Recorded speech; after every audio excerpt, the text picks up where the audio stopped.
थोड़ा सा weaker structure दिख रहा है।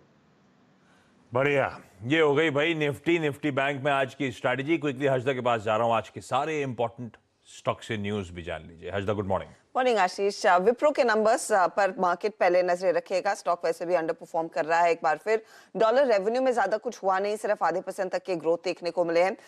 2735 मिलियन डॉलर के आसपास ये आंकड़ा उभर कर आया है।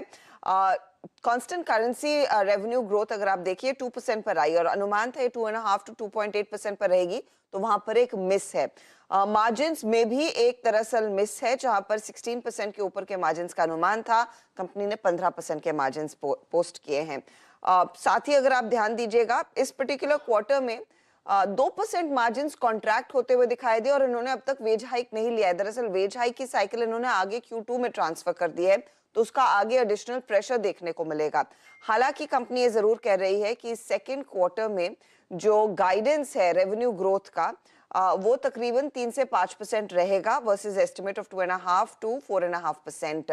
तो हल्का सा करीब 50 बेसिस पॉइंट ऊपर नीचे इन्होंने बढ़ाया जरूर है। डील बुकिंग हालांकि कंपनी के लिए बेहद मजबूत रही है। टोटल कॉन्ट्रैक्ट वैल्यू जो है वो करीब $1 बिलियन के आसपास आई।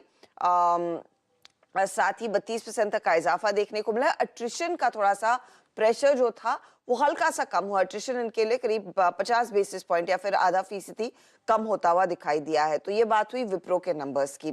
एडीआर वैसे भी पिट चुका है, तो आज शायद एक ओवरहैंग स्टॉक में देखने को मिल सकता है कैरी करता हुआ।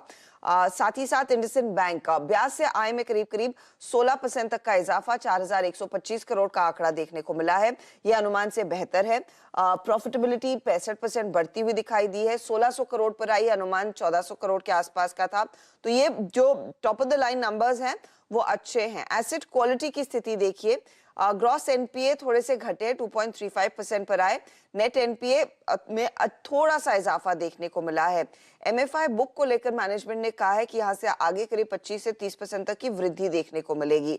एमएफआई बुक पे थोड़ा सा रिकास्ट हुआ है, उसके लिए हालांकि प्रोविजन कंपनी ने कर दी है, वो एक चीज उन्होंने सामने रखी है। धीरे धीरे करके इनके कुछ क्लाइंट्स वापस आते हुए दिखाई देंगे, जैसे जैसे अनलॉक की प्रक्रिया शुरू हो रही है, उसको लेकर दरअसल बैंक ज्यादा बुलिश है।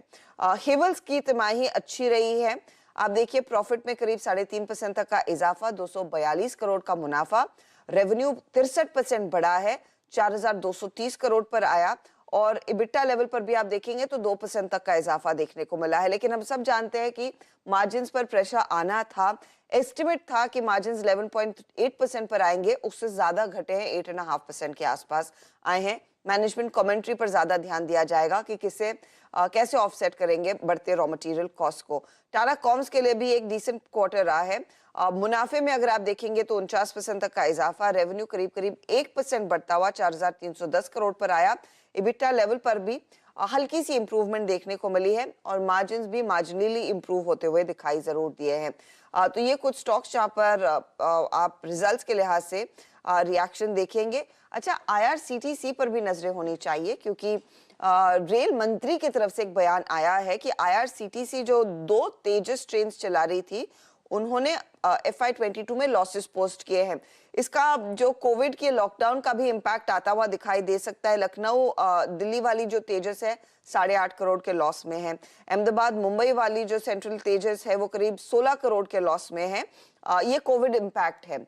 लेकिन रेल मंत्री ने ये भी क्लैरिफाई किया है कि इस समय कुछ और निजी ट्रेन चलाने के प्रपोजल पर फिलहाल विचार नहीं हो रहा है, तो वो एक सेटबैक रह सकता है आरसीटीसी के लिए।